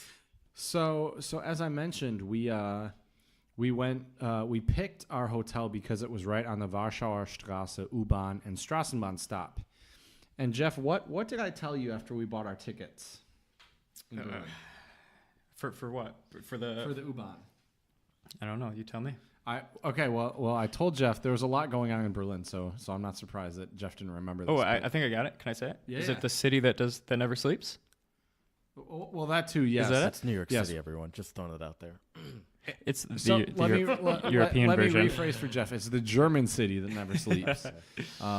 But no, what I told Jeff was, oh yeah, we'll get our tickets, but we probably won't get stopped. We won't get checked, right? And then what happens? Classic. Yes. Classic. So the very first experience, we were checked, and I guess that is very rare. I think we were talking at the party, and it doesn't happen to anyone. And it was my very first time. They check our tickets, and you have to verify your time and everything. But yeah, I guess that never happens. I remember that when I lived in Dusseldorf. You used to be able to spot them, though. Like, I always had a ticket because I had, like, a card. But, like, you used to be able to spot the checker people. And if you were good, you can get off. But because they wait to expose, like, their little machines until the doors close. And then as soon as they, the doors close, they're like, and they whip it out, and their little portable, let me give you a ticket machine comes out. So it's different in Berlin. So in Berlin, they're in plain street clothes. That's how it is there. They're undercover. But yeah, in Berlin, and it was just so ironic because, of course, I tell Jeff, oh yeah, thankfully, we bought tickets. I'm also too big of a coward to drive, to ride on public transportation without a ticket. No, I always will, always. I will go out on my way, even if it's one stop. I mean, it's a little ridiculous, but I guess, better safe than sorry. But yeah, so of course, I tell Jeff, oh yeah, no problem. We probably won't even get checked the whole time. Never happens. Yeah. Right, it never happens. And of course, literally, we got on and got like 1 or 2 stops over, and the guys got on and checked everybody. But you had tickets. Yeah, we did, so it was all good. Right. But it was just so funny, me telling Jeff, yeah, this probably won't happen, and then of course. Well, I think it was just me because then when we arrived in the Czech Republic, we were exiting, their subway system, and this guy runs over to me and he kind of, touches me. He says, "Oh no, tickets," and I can't understand him. I thought he was trying to sell me something, and this guy is kind of blocking the stairwell, and no one is allowed to exit the subway. We were outside. Oh yeah. And, yep. They did that at what was the stop? What was the stop in Vienna? They did that sometimes where they at the exits of the escalators, they'd have the ticket people there. Stephansplatz. Yeah, I saw a lot of them. At the top of the escalators, there'd be people waiting, so you wouldn't be able to get out. I tried to walk past the dude, honestly. I thought he was trying to sell me something, but he had this little, like, medallion in his hand badge, that I he guess. used for a badge. Yeah. Even when I have a ticket, I still try to walk by him. Yeah. Right. I think it's a little bit Yeah. of pride in me. I was like, let's see if I can sneak by these people. They think they're better than me. Oh, yeah? Here you go, sir. Yeah. Here's my ticket. I'm sorry. Exactly. I think my legs were too tired to run, so I think for we just sure. gave in. Yeah. And we had tickets, so we Yeah. were good. Right. But yeah. Yeah, so that was kind of interesting. And then I'd like to just give our audience out there a little recap of what we did and some things that we sadly weren't able to do, but you should definitely do in Berlin. I think Jeff and I would both. Jeff, would you give the Eastside Gallery a thumbs up? Yeah, definitely thumbs up. It's a must visit for sure. And the other thing, if you're a budget traveler, it's completely free. So that's also a big plus. I think also if you want to do a little shopping, where should our listeners go if they want to go do some shopping, Jeff? Well, the Kudam was pretty big. Kudam? Like cow? The Kudamm. Well, no, it's an abbreviation. It's for Kurfürstendamm. Okay. So it's obviously easy to say Kudamm. Mm-hmm. Yep. And Chad and I had to obviously check out the Foot Lockers, check out the Nike store, all about the shoes. I think just a couple of guys, shopping for basketball shoes for a couple hours. Yeah. What's interesting though, I like to go into these stores just to compare and see how they're different from America because sometimes they sell completely different styles of shoes. Of course, we also went to H&M because cheap clothes and check that out. How are they different, by the way? I want to know. Just different color schemes sometimes. I feel like Nike Air Maxes are super popular in Europe. And, I mean, people wear them in the States, but I see a lot more people wearing Air Maxes, it seems, here. Wouldn't you agree, Jeff? I'd agree. And I think there's a lot more black shoes, I would say, kind of the darker colors. Myself, I like the lighter Jordans. I was telling Chad I'm really into the white shoes. They had a collection at the Nike store that had all the new LeBrons. They had and then they had next to the new LeBrons and all the new Kobes, they had all the old Air Jordans from all in white, just all in completely pure all white from the very first Jordan up until the newer ones. But yeah, I would say they're a little different. Maybe the material is a little different as well. Really? Wow, here you in guys Europe. really did some serious investigation on these shoes. That's We right. love our were doing shoes. we were doing some scientific research here, Jared. And the other thing, though, if you're going to the Kudamm and you don't want to just go to other stores, you can go to in the United States. A really great place where I also took Jeff. We only went for a minute because we had quite a few other things to do that day. But we went to the KaDeWe. Have you ever heard of KaDeWe, Jared? No. So KaDeWe stands for Kaufhaus des Westens. Okay. So it's like Mall of the West, I guess. Right. And it's 6, 7 stories, I think, right? Yep. And so what you can do is I think the bottom 4 or 5, I think the bottom 5 floors are all like luxury clothes, like they had Gucci, Armani, Prada, things like that. And then they also had like you could buy suitcases, watches, cologne, makeup, things like that. But then if you go up to the top 2 floors, it's all really good food. So one floor has a bunch of really good candy, like Swiss chocolate and other stuff. They had these really cool looking gummy bears that looked like fried eggs. So that was interesting. So wait, were they bears or eggs? Eggs. They were gummy eggs, I guess would be the right terminology. And then the top floor has like a kind of a big cafeteria, and you can also look out and get a really nice view of Berlin. So we did that. Ooh, and the other thing we did too, as we were walking around, is there's this really cool walkway, and oddly enough, there's a mall in Berlin called Bikini Berlin, like a bikini, like a swimsuit. I don't know why they called it that, but to each his own. And from there, you can actually see the Berlin Zoo. So we were checking out the monkeys in the Berlin Zoo for a minute up there, which was pretty cool. And that was one of our places we wanted to go that we didn't have time to. So it was kind of a perfect little alternative. Just watch there's a couple monkeys, right? We saw 2. Yeah, I have no idea what I think one of them was a type of baboon, and I have no idea what the other type was. But And so we saved some time there and called it good. Yeah. Exactly. So for all of our listeners out there, check out the Eastside Gallery, check out the Kudamm. I hope we're not going to ruin this for all the true Berliners out there, but I would also highly suggest going to the waterfall in Victoria Park. It's not nearly as touristy. It's really beautiful. I may have actually sent Jared some pictures just a moment ago with that. So My phone's now in airplane mode after my sister rudely fair interrupted me. enough. Yeah. Fair And he enough. doesn't believe you anyways. right. Go figure. Jared knows me too well after all this time. But the other thing that we sadly didn't get to do, which you can also do in many other cities in Germany, was go to a beer garden. Yes. So yes. How did we not bring that up yet? I know, right? We're talking about Germany. Yeah, well, it's because we kept going to all the Spätis, so we didn't need to go to a beer garden. Apparently, if I'm not mistaken, one of the biggest beer gardens in Europe is in Berlin. I think so. I think I could be wrong, but I think it's actually the one I wanted to take Jeff to, which is called, believe it or not, it's called the Prater. And the Prater is also the name of an amusement park in Vienna, actually. Yeah. Mm-hmm. But yes, the Prater Beer Garden. I'm going to do a little Googling right now for us It's definitely on a Yelp list, and too. find out. Did you go to any which beer one it gardens? is. We didn't, unfortunately Okay. not. One of the things Maybe. that didn't Well, make the one of list, them yeah. it says here, Bierhof Rüdersdorf. But the other one I see, number 2, is Prater Biergarten. So maybe it is that one. But yes, so to all of our listeners out there, check out the beer gardens in Berlin, or really anywhere in Germany, especially if you want to experience some good old Gemütlichkeit or coziness. Yeah. Yes. That's Jared's kind of vibe right there. Oh, for sure. Is the sitting outside under a nice umbrella or canopy of some sort. Mm-hmm. On some most mulch. And Jared, there's one last thing that you have to do in Berlin, and I know you've never been there, so do you have any guesses what that last... Well, actually, sorry, 2 last things. One I will give to you is going to museums. There are so many amazing museums in Berlin. If you have time and you can spend a week or longer in Berlin, I would highly suggest it, because there is the Pergamon Museum, there is the Stasi Museum, there's Checkpoint Charlie, there's like a museum about the Berlin Wall. So if you're into getting your museum on and learning a lot of cool information, I would highly suggest checking out Berlin. There's just so much history there, so much to do, so much to learn.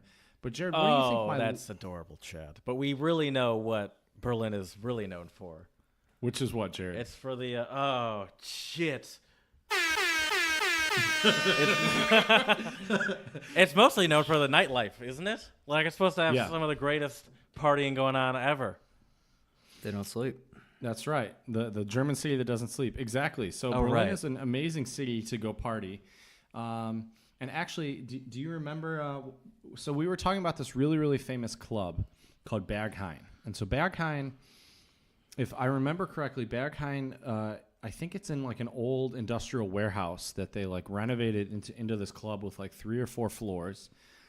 And we were talking to a couple of our German friends about like, what is it like? How do you get in? Do you remember what Marius was telling us about Berghain? No. What's up? He was telling us that like you basically have to dress very alternatively, and the bouncer will basically, it's kind of luck of the draw. You might wait in line for 3 hours, and the bouncer, you may wear I would the never do craziest that. stuff you can. Right? Oh, me either. Me either. But it's so popular, and I had like 4 people suggest going to Berghain when I asked my friends on Facebook. Wait, so what do you mean by alternative as far as dress goes? I mean, like, okay, so More when crazy, the better. Yeah. Exactly, like just like Jeff said, the crazier the better. So like, if you go wearing a button down and a nice pair of jeans and like a nice pair of like either like Get dress outta your shoes or here. sneakers. Exactly. You're never gonna get in. But like this one guy, Marius, was telling us that his friend wore like a pink flowery shirt and bright pink flowery shorts, and got in no problem, right? Or my buddy Tomas went in with a tie-dye ripped T-shirt and like shorts. So like you basically just, I don't know. And the other thing I've also heard, I've never tried to get in, so this is all speculation, but I've heard that if you're American, they hear you speaking English in the line, a lot of times they just won't let you in because they don't want it to become a touristy bar. Right. But we'd have to speak German in line. Exactly. But the other crazy thing about it is it's open like from, I think it's open from like Thursday or Friday all the way through to Sunday or Monday. Like it's just 24 hours, just like open. Yeah, exactly. And so that's also how they get you is the tourists go at night. Get you. Well, that's how they get you. The tourists go during regular times of the night, right? But then Berliners will go at like noon. Right. You know, and just go get their techno on and dance and have a good time and Take some then eat, leave it whenever. go to lunch. Right, exactly. So if you're in Berlin, check out all the cool bars and clubs out there, beer gardens, museums. Oh, hold on. What? What'd you guys do? What do you mean? Oh, that's right. We You're did gonna tell you leave about it our at party, that? did we? Here, Jeff, I'll give this to you. Tell Jared, fill in about our party. Yeah, so we ended up meeting up with Ferdinand, and he had a friend that was having a birthday party. So it was a club, a bar. It was definitely a club. A club, and would it qualify as a techno club? Well, the DJ played techno music. Okay. So we get into the front door, and obviously we had all of our plastic beers from Lidl in our back pocket, which we then had to leave on the sidewalk when we got to the entrance door. So we get in, and I do not support littering. That's them. That's well, not they were full beers though, Oh, so so I'm it's sure all- someone picked them Yeah, up. okay. They were closed. They were screw capped. They Never were mind. not I opened support yet. sharing. Yeah, they may have been worn by then. So we get in there. We're kind of looking around. It looks like a pretty average bar, you know. And then we kind of follow him to the back, right? And there's this big kind of staircase. And it was very mellow, I would say, up on top. But then on the bottom was more of kind of the techno club. So we get down there, and the guy whose birthday it was had rented out the entire basement.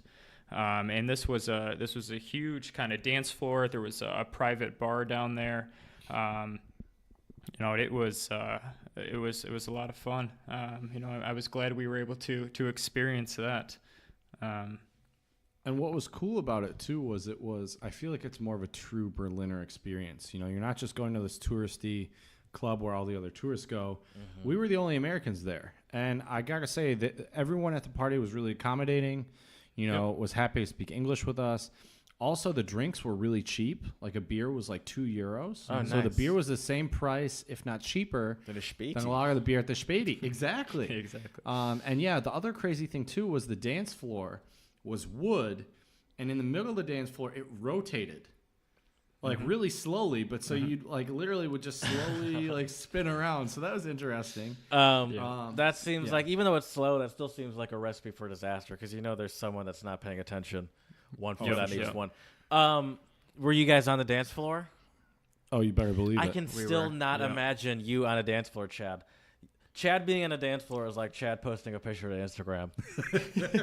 He can talk. He talks about it, but I've yet to see it happen. I mean, I do wish we had a photo of him actually on the dance floor. Oh, but we do oh! not. Yeah. I got excited was- for a second. Which was funny though, because if we would have gone to an actual club, I mean, you've seen this before in Europe, definitely, Jared, and maybe you have in London too.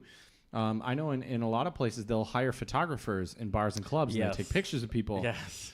I have a couple With the pictures little out there logo somewhere in the bottom floating. corner. Exactly. Booking.com. Exactly. Booking.com. That's right. And so, but they didn't actually have that. I think just because it was a private party. But it was really cool. But we also had a little scare towards the end of the night. And when I say end of the night, I mean like 4 a.m., which wasn't even late. We left early. Everybody else is still there dancing. Oh, having a are good you time. okay? What's wrong? Right. But as we go to leave, so they didn't even have a coat check. So everyone just threw their coats like on this Oh my little god. sofa. A bench. So Yeah. you had to like like it was- dig through. Wait, what was the weather like? It was really nice. It was. I mean, you had a well, coat. the first day was a That's little surprising. gloomy. Well, it was. I mean, it was dark out, and it was probably about 55, 60. Oh yeah, wow. Probably 50s. Yeah. But yeah, That's so coat we weather. thought Jeff's coat got stolen, and it was of course he packed light traveling with WoW Air, so we thought his coat's Yeah. gone, and thankfully we found it. Yeah. Basically my only long sleeve. Yeah. Hey Jeff, are you a roller or folder? Ooh, I know this is a tough topic. I know you guys have debated this on previous episodes. I am a folder, actually. Ooh, two against which one on this one. I may be turning into a roller on the way home, just because I I'm have a few converting him, more. I don't I have have a a few problem more with the things. roll. I just feel like I haven't mastered the roll to where it's better than my folding. Like you have to be, they have to be very tight rolls, and it has to be packed well. And I just feel like I haven't mastered the roll to the point where it's better than folding for me. But Well, I don't Jared, think I'll I give haven't figured out at all. Well, Jared, I'll give you and the audience a tip. You want to use gravity and your body weight to your advantage when rolling. So I'll roll things a lot of times on my bed. Or I'll explain it. I know it doesn't make sense. I'll explain it. Don't worry. What I do is I will roll it, and then I will usually roll it on either a bed or a table, and really try to like push down either with my arms or even my knees if it's on the floor. And Oh, I'm so sorry. That's hilarious. oh, My hand literally slipped. I was like, what was that? that was perfect timing. But yeah, so you want to use that elephant. All your strength. Use that elephant power and just roll your clothes up. You know. I can't believe I did That's that. what you gotta do. That was awesome. That was like a perfect coincidence. But yeah, You have that queued up, yeah. exactly. So that's what I would suggest. See, so yeah, but then it reaches a point where impatience rather takes over, and it's like, listen, I can't be. This is turned from a packing exercise to just an exercise, and Which is usually it's not worth how to it me. happens. Yeah, Usually on the way back, that's how it happens, right? You just want to throw all your shit in your bag and leave. Exactly. You don't got time for that. Exactly. I mean, packing is always way worse on the way back than on the way there. It's like, I could have without sworn a this doubt. fit on the way here. Chad claims that he's going to go his entire time in Komatov without buying anything, and come yeah, back. already broke that rule. Already, dude. We were in H&M in Berlin and had to grab a couple little things. Oh man. So Jeff and I also were not prepared for the party, so had to grab a couple cheap little things at H&M to get ready for that. Well, party. what'd you wear? I got this really cool looking purple button down, and Jeff got a cool I shirt. think I had a button down, but I decided to. So I bought 2 shirts. I bought a button down, which was a nicer. Which actually, did you feel a little overdressed in that button down? I mean, nobody else was wearing a button down, but I was cool with it. So I elected to wear a black T-shirt with my coat, and then, I thought that looked all right, but then it was so damn hot down there. I threw my coat, almost lost it. But very basic. Black, can't go wrong with the black tee. Right. From H&M, those $5 H&M black tees. Yes. Yep. Oh, for So sure. no wings, no crown or anything, or no Not this time. tie-dye pants. Not this time. Maybe next time. I'm trying to think of weird things people would wear. Tie-dye. That's not even that. For Berlin standards, I feel like that's not that A couple weird. of tie-dye. Was that the only party you guys went to? Yeah. Okay. That's Well, better. how do you feel about the techno? I hate it. Just throwing it out there. All right. What about you, Jeff? Well, yeah, I would say it was a cool experience. How about that? Right. Something to go, for the night. That was fine. You can enjoy I it do not have and not be a sourpuss and enjoy it. Well, yeah. And I do not have a techno playlist on my iPod. I do not listen to techno. But when you're in person and it's you're at the not bar, insane. it's not bad. That's true. Jeff definitely has a good head on his shoulders. Yeah, I've never got that. How people can get so into techno, but to each his own. Remember our friend Rockman? Oh, he loved it. He used to always insist on playing it, and it's like nobody wants to listen to this.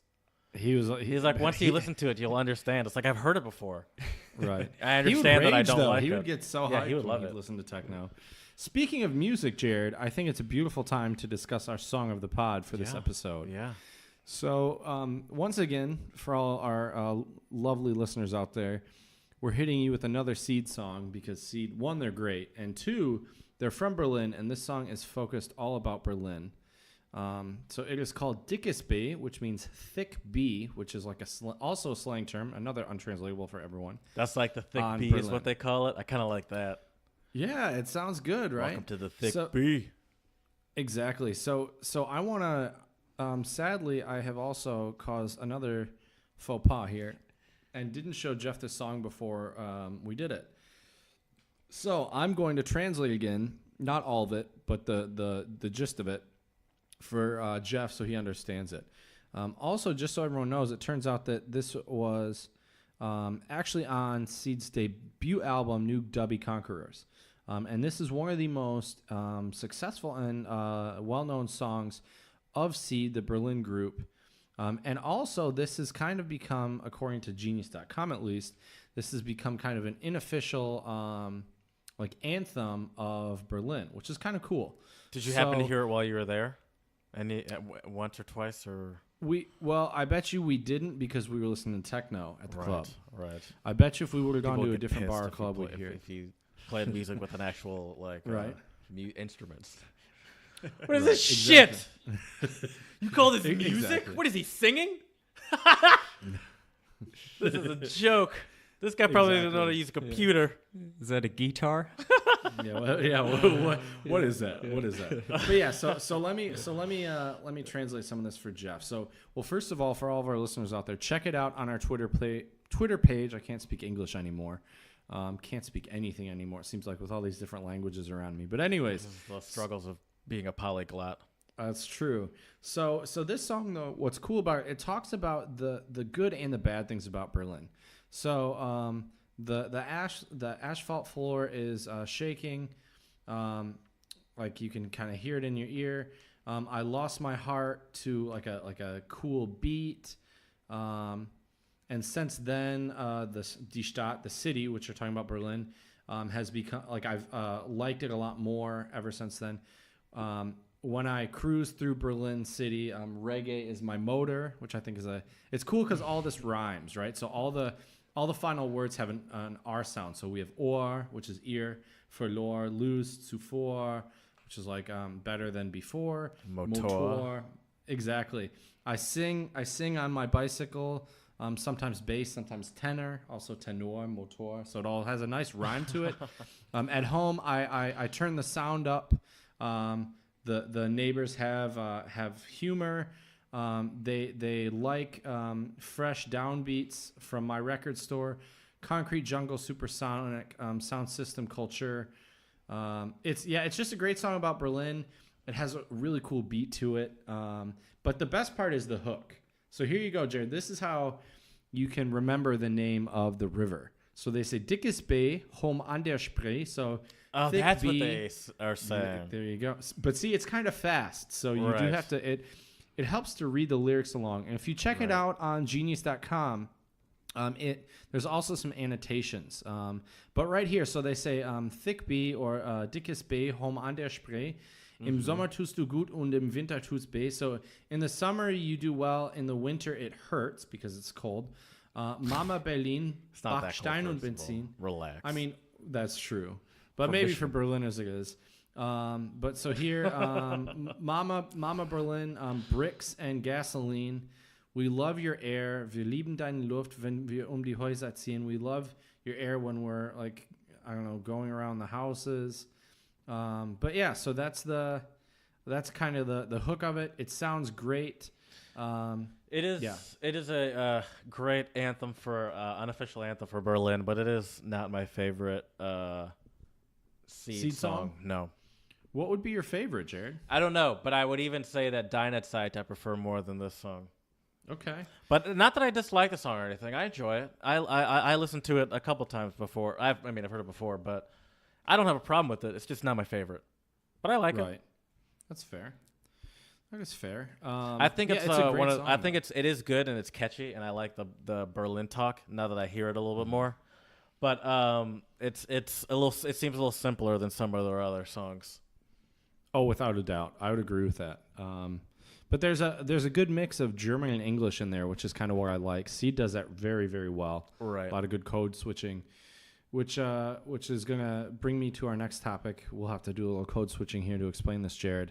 And I would like to explain this word to Jeff and to our listeners out there. So usually we do a check word of the pod, but since we are focusing on Berlin this episode, We're on the road again. That's right. So we are going to give you all a good German word, and I think this German word is incredibly useful. What do you think, Jared? Well, first of all, Jared, can you give us our German word of the pod? Well, I'm seeing it now for the first time, and it's geil, which is a very popular word. It's very commonly used. Can you have any guesses, Jeff, before Chad tells you what it is? I do not. I think I've heard it before. I do not have any guesses. Well, this is a legitimate untranslatable as well, because It what is. the literal For sure. translation means is a little different than what people are intending when they say it. Oh, without a doubt. And I probably said this when I was speaking German to some of the people at the party. In the normal, usual way, not the older meaning. Of it. So Oh my gosh. Jared's that's laughing hilarious. because so geil. I actually had a German student ask me what this word meant one time, and I had to explain it in front of the whole class. So let me re-explain it to everybody out there. So the German word geil, it originally means like horny, Okay. right? So geil can mean horny or like sexually aroused, I guess. But nowadays, Yeah, we people know what use horny it to- means, Chad. Thank you. Well, hey, just trying to give people The English broader definition of the English word. Yeah. But yes, so it can mean horny, but nowadays most people use it as like cool or Right. awesome, Right. like things like that. So you could say like der Film war geil, like the movie was awesome. You could say like die Party war geil, like the party was Our awesome. dance moves to the techno were geil. Exactly, our dance moves were definitely geil. And that works in both forms of the word. exactly. But geil it's become a really popular word, and it's really funny because I think nowadays you hear it. Well, I guess I wouldn't hear it in the other sense of the word, really, but you hear it in terms of awesome all the time. Right. Yeah, and it is a ubiquitous. Why do I do this to myself? It is a very widespread and widely used term. Like it's when people say it, no one laughs about the horny part of it because it's just so commonly used. Exactly. We're just children. That's all. Right. That's true. Sense of humor of like a 8th grader right now. But yeah. So to all of our listeners out there, next time you're in Berlin, we hope you all have a geile Zeit, and I guess in all meanings of the word. But we have one last thing to share with you all, which is a good quote of the pod. And this quote of the pod was actually said by one of the former mayors of Berlin. And the quote of the pod, Jared, you're gonna have to. Do you know his name? What's his name? I love it. put me on the spot. I don't. Put him on the spot. I don't remember his name. But the quote, and I want you to translate this for Jeff and for all of our listeners out there. The quote is arm aber sexy. This is That's the our quote governor, of the pod by the way. today. Yep. This was the Okay. governor of Berlin. This sounds like Governor of something Kwame Kilpatrick would have said. I mean, he may have. You never know. Well, the literal. Not literal. Just the translation is strong but sexy. Nope. Excuse me. Rich but sexy. Nope. Wait, what? Arm?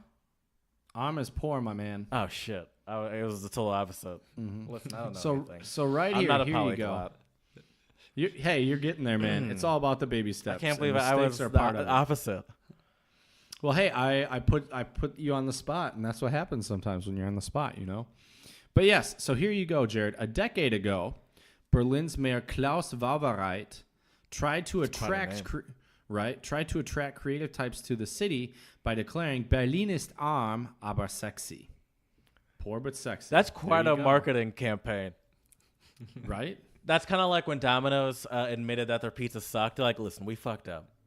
Our pizza sucks, but we're And now starting they're over, and we're sexy. Exactly. We're just gonna fix some roads And now. now, Yeah. exactly. Now they're fixing the potholes. Forget about the pizza. You're lucky that your alignment's well done. You're lucky you don't need a new tire. Exactly. You're complaining about the pizza? You're lucky we made it there in one piece. Exactly. So don't forget, everyone. Arm aber sexy, poor but sexy. I think sadly Berlin is, because so many people want to move there because it's such a cool city, it is becoming more expensive. So who knows how much longer this slogan "Arm aber sexy" will be appropriate. The more expensive But- it gets, the uglier it gets. Exactly. So I hope all of our listeners out there can keep it "Arm aber sexy." And we want to thank our good buddy Jeff for being our first guest on the Untranslatable Podcast. We thank you all and hope you all can go to Berlin at some point and enjoy a great time. Thank you, and until next time.